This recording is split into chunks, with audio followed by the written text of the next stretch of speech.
మనం కెమెరా ముందు కనిపించాలంటే మన వెనకాల ఎంతమంది పనిచేస్తారో తెలుసా అండి? ఫస్ట్ అందంగా మనం కనిపించాలంటే మేకప్ మ్యాన్ అతనొచ్చేసి ఫేస్ మీద చిన్న డాట్ కూడా లేకుండా, ఎటువంటి మచ్చలు, మరకలు లేకుండా నీట్‌గా మొత్తం మేకప్ వేస్తారు. నెక్స్ట్ వచ్చేసి హెయిర్ డ్రెస్సర్. హెయిర్ డ్రెస్సర్ వచ్చేసి హెయిర్ మొత్తం మనకి ఏ క్యారెక్టర్‌కి ఏజ్డ్ పర్సన్‌కైతే ఇలా ముడి వేస్తారు.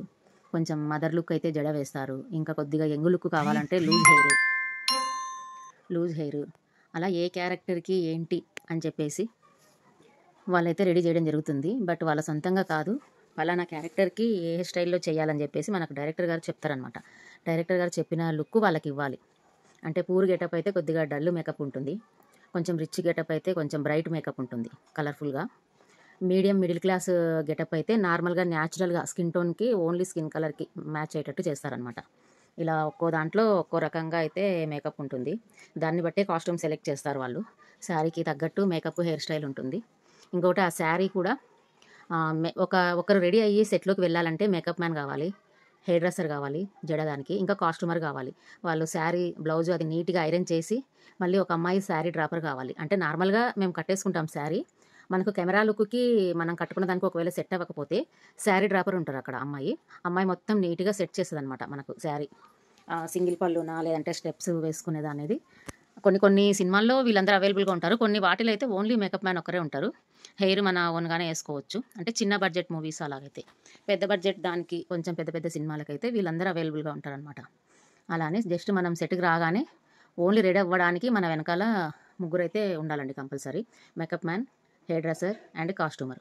ఈ లుక్ అయ్యి మనము రెడీ అయిపోయి మళ్ళీ ప్రొడక్షన్ వాళ్ళు టిఫిన్ చేయడానికి కొన్ని వందల మందికి టిఫిన్ చేసి పెడతారు అక్కడ ప్రొడక్షన్ వాళ్ళు టిఫిన్ అదంతా రెడీ అయిపోయిన తర్వాత, టిఫిన్ చేసిన తర్వాత మేము సెట్ లోపలికైతే వెళ్ళిపోతామనమాట. సెట్ లోపలికెళ్ళాక అక్కడి నుంచి అక్కడ ఎంతమంది మన కోసం వర్క్ చేస్తారో తెలుసా? లైటింగ్ మ్యాన్, సెట్ డిపార్ట్మెంట్ వాళ్ళు, కెమెరా అసిస్టెంట్లు, స్టిల్ ఫోటోగ్రాఫర్స్, ఒక డైరెక్టర్, కెమెరామ్యాన్‌ని పక్కన పెడితే ఇంకా మిగతా వాళ్ళందరూ మనకు సెట్ రెడీ చేయడానికి అక్కడ ఉన్న థింగ్స్ ఉంటాయి కదండీ, ప్రాపర్టీ మొత్తము ఏ లొకేషన్‌లో ఉన్నామో దానికి తగ్గట్టు బ్యాక్‌గ్రౌండ్ అందంగా కనిపించడానికి పెట్టడానికి వస్తువులు పెట్టడానికి సెట్ వాళ్ళు ఉంటారు. నెక్స్ట్ వచ్చేసి ఇక్కడ వాళ్ళు లైటింగ్ అరేంజ్ చేస్తున్నారు చూడండి. ఆ పైన లైట్స్ కనిపియకుండా ఒక వైట్ పేపర్ అయితే వాటికి అతికించడానికి పాపం షాపింగ్ మాల్‌లో ఇబ్బంది పడుతున్నారు. ఇంకొకటి వచ్చేసి మిర్రర్స్ ఉన్నాయి షాపింగ్ మాల్ మొత్తము. ఆ మిర్రర్స్‌లో కెమెరా కనిపించకుండా మళ్ళీ అక్కడ కూడా కవర్ చేసుకోవాలి వాళ్ళు.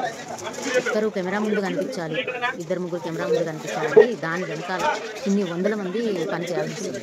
చూడండి, మళ్ళీ మాకు పక్కన అసిస్టెంట్ అంటే టీ కాఫీలు ఇవ్వడానికి కానీ, మధ్యలో మా హెయిర్ పక్కకెళ్ళిన సెట్ చేయడానికి కానీ, మా మేకప్ చెదిరిపోయిన టచ్అప్ చేయడానికి కానీ అలాగే.